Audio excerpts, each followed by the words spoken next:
आज हम लोग पढ़ेंगे।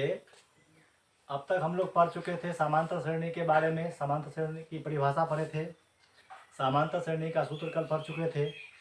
आज हम लोग ना एक्सरसाइज की बात करते हैं। समांतर श्रेणी का जो पहला अध्याय है 5.1, उसका पहला हिसाब है कि प्रत्येक किलोमीटर के बाद टैक्सी का किराया, जबकि प्रथम किलोमीटर के लिए किराया 15 रुपये है और प्रत्येक अतिरिक्त किलोमीटर के लिए किराया 8 रुपये है। यहाँ समझिए, अगर आप टैक्सी से 1 किलोमीटर की यात्रा कीजिएगा तो आपको 15 रुपये चुकाने होंगे। उसके बाद फिर आप 1 किलोमीटर की यात्रा कीजिएगा तो प्रत्येक अतिरिक्त किलोमीटर के लिए आपको 8 रुपये लगेंगे, जबकि पहले किलोमीटर का किराया कितना है, 15 रुपये। तो यहाँ ध्यान दीजिएगा, इसको हम लोग हल करते हैं और ये जानने का प्रयास करते हैं कि यह जो है एपी में है या नहीं। तो पहले किलोमीटर का किराया, पहले किलोमीटर का किराया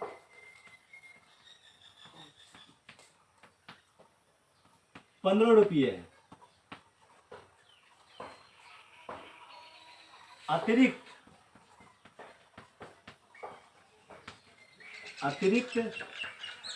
किलोमीटर का किराया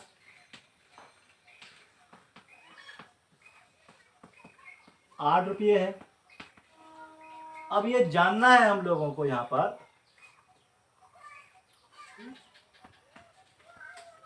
एक किलोमीटर का किराया आपको देना पड़ रहा है 15 रुपये। जब आप 2 किलोमीटर की यात्रा करेंगे तो 2 किलोमीटर का यात्रा करने पर आपको किराया लगेगा, पहले किलोमीटर का लग रहा है 15 रुपये और दूसरे किलोमीटर के लिए आप जो जाएंगे तो वहाँ पर 8 रुपये की बढ़ोतरी हो जाएगी, तो कुल हो जाएगा आपका 23 रुपये। अब तीसरा किलोमीटर का हम यात्रा करेंगे तो 3 किलोमीटर के लिए आपको कुल कितने रुपये देने होंगे, तो पहले किलोमीटर का 15 रुपया, दूसरे किलोमीटर के लिए 8 रुपया अतिरिक्त लग रहा है, फिर 8 रुपया और जुटेगा, तो हो जाएंगे 15 8 23, 23 और 8 31 रुपये लगेंगे आपको। इसी प्रकार से जब आप 4 किलोमीटर का यात्रा कीजिएगा तो आपको कितने चुकाने पड़ेंगे, पहले किलोमीटर के लिए 15 रुपये, अतिरिक्त किलोमीटर के लिए यहाँ पर 8 रुपये, फिर आपको 8 रुपये इसके लिए, ये तो 3 किलोमीटर के लिए हो गया, और चौथे किलोमीटर के लिए फिर 8 रुपये लगेंगे, तो कुल आपका हो जाएगा 39 रुपये।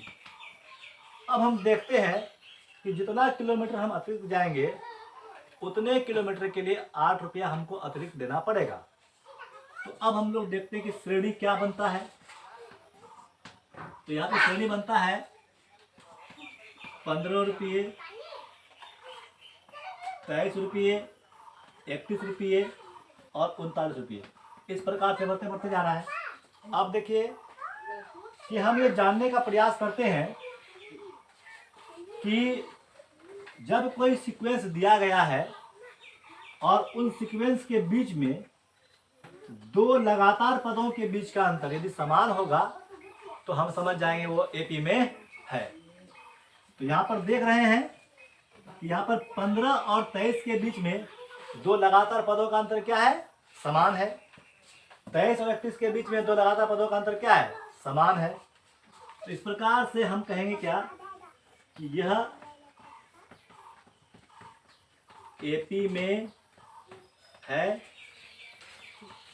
क्योंकि 2 लगातार पदों का अंतर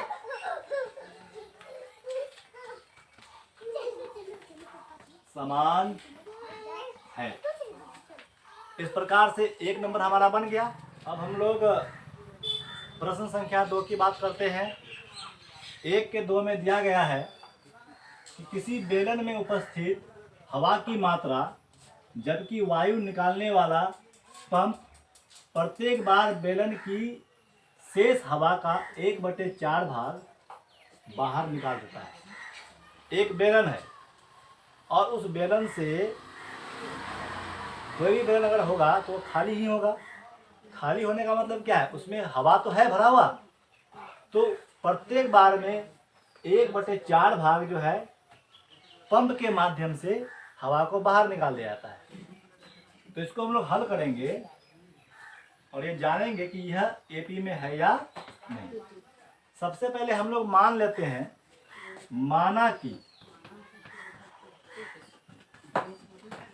माना कि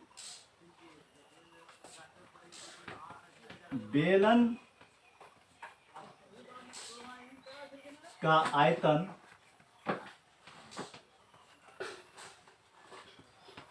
मान लेते हैं भी हम लोग। अब देखिए प्रत्येक बार में कितना भाग हवा बाहर निकाल देता है, 1/4 भाग। तो अब हम लोग देखते हैं कि सबसे पहले बार में, तो पहले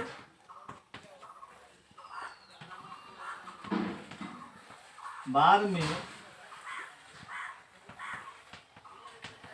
बेलन से हवा का निष्कासन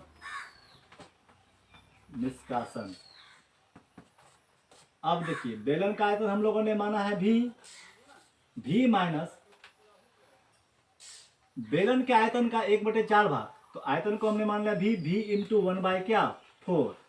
अब इसको सॉल्व कर लेते हैं, तो भी माइनस भी को गुना करेंगे 1 से तो भी हो जाएगा v/4। इसका हम लोग एलसीएम ले लेते हैं, एलसीएम हो जाएगा 4 को गुना करेंगे भी से तो 4v, 4v माइनस भी।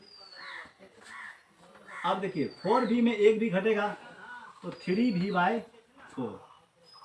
पहले बार में हवा का जो निष्कासन होता है वह 3v/4 होता है। अब हम लोग दूसरे बार में जान लेंगे कि दूसरे बार बेलन से हवा का निष्कासन। अब यहां ध्यान दीजिएगा, पहले बार में आपका कितना हो रहा है, 3v/4 हो रहा है। अब इसमें माइनस करेंगे, प्रत्येक बार में 1/4 भाग तो आपका निकलता ही है वायु। 1/4 भाग जो निकला तो पहले बार का 3v/4 का वो हिस्सा निकल रहा है। अब इसको हम लोग सॉल्व करेंगे, तो 3v/4 माइनस 1 को गुना करेंगे 3v से तो 3v, 4 को 4 से गुना करेंगे 4 चौके 16। अब यहाँ पर इसको सॉल्व कर लेते हैं, तो 4 और 16 का लघुत्तम समावर्त तो होता है 16। 4 को 16 से भागा देंगे, 4 चौके 16, 4 बार में करता है। 4 को गुना करेंगे 3v से, 3 चौके 12v माइनस 16 को 16 से भागा देंगे तो कितना आएगा 1। अब 1 को गुना करेंगे 3v से तो 3v, तो आपका बचता कितना है 12v में 3v घटेगा तो बच जाएगा 9v/16। ये दूसरे बार में बेलन से हवा का निष्कासन हो रहा है। अब हम लोग तीसरे बार जानेंगे। तीसरे बार बेलन से हवा का निष्कासन। अब देखिए दूसरी बार में हवा का निष्कासन हो रहा है 9v/16।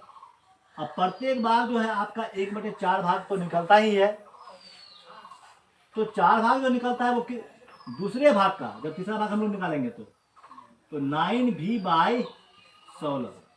अब इसको सॉल्व करेंगे तो 9v/16 माइनस 1 को गुना करेंगे 9v से तो 9v हो जाएगा, 16 चौके 64।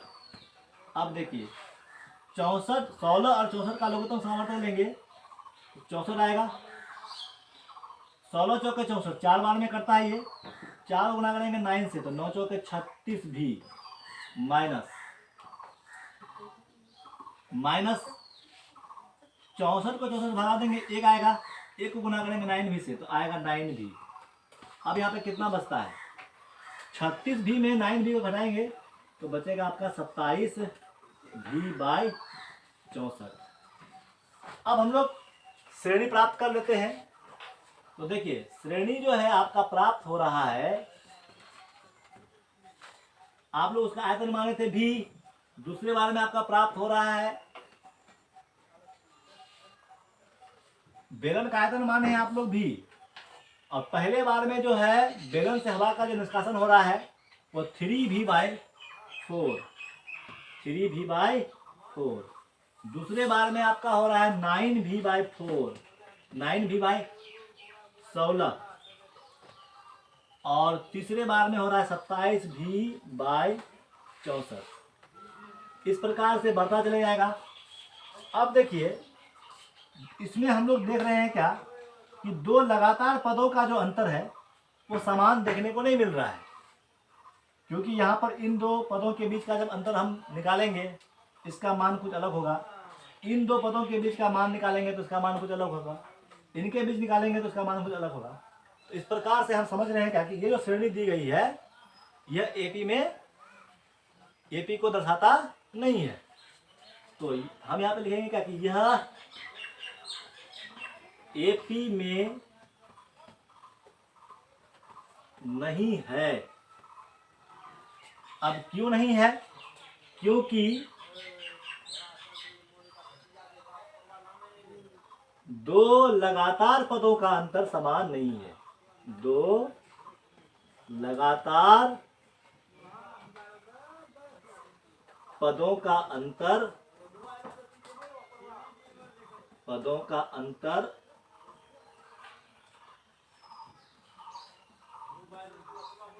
समान नहीं है। ये आपका हो गया दोनों। एक्सरसाइज 5.1 का 1 का 3 नंबर जो प्रश्न है वो कह रहा है क्या कि प्रत्येक मीटर की खुदाई के बाद एक कुआं खोदने में आई लागत यानी खर्च, जबकि प्रथम मीटर की खुदाई की लागत 150 रुपये है। यानी 1 मीटर कुआं खोदने में खर्च आता है 150 रुपया, उसके बाद में प्रत्येक मीटर की खुदाई की जो लागत है वो 50 रुपये है। अब देखिए इस जो प्रश्न कह रहा है उसको हम लोग सॉल्व करते हैं और देखते हैं कि ये एपी में है या नहीं। तो यहाँ पे कह रहा है क्या कि प्रथम मीटर, चलिए बात कर लेते हैं। प्रथम मीटर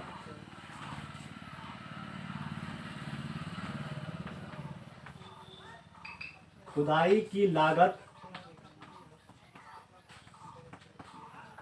150 रुपये है, जबकि दूसरा मीटर हम लोग कुआं खोदेंगे तो देखते हैं कि कितना खर्चा पड़ता है। दूसरे मीटर खुदाई की लागत, अब देखिए पहले मीटर की खुदाई की लागत कितना है 150 रुपये, दूसरे मीटर की खुदाई करेंगे तो 50 रुपये आपको अतिरिक्त देना पड़ेगा, तो 50 रुपये कुल हो गए आपका 200 रुपये।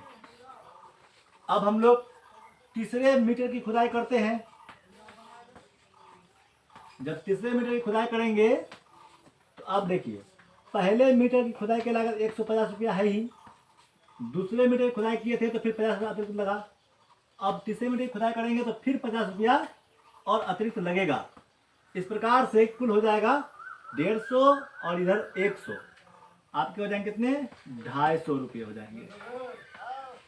इसी प्रकार से हम लोग चौथे मीटर की खुदाई करेंगे तो हम लोग देखते हैं यहाँ पर पहले मीटर का हो गया 150 रुपये, अब अतिरिक्त जो मीटर की खुदाई कर रहे हैं तो ये 50 रुपये दूसरे मीटर के लिए हो गए, ये 50 रुपये तीसरे मीटर के लिए हो गए, और चौथे मीटर के लिए भी 50 रुपये चुकाने पड़ेंगे।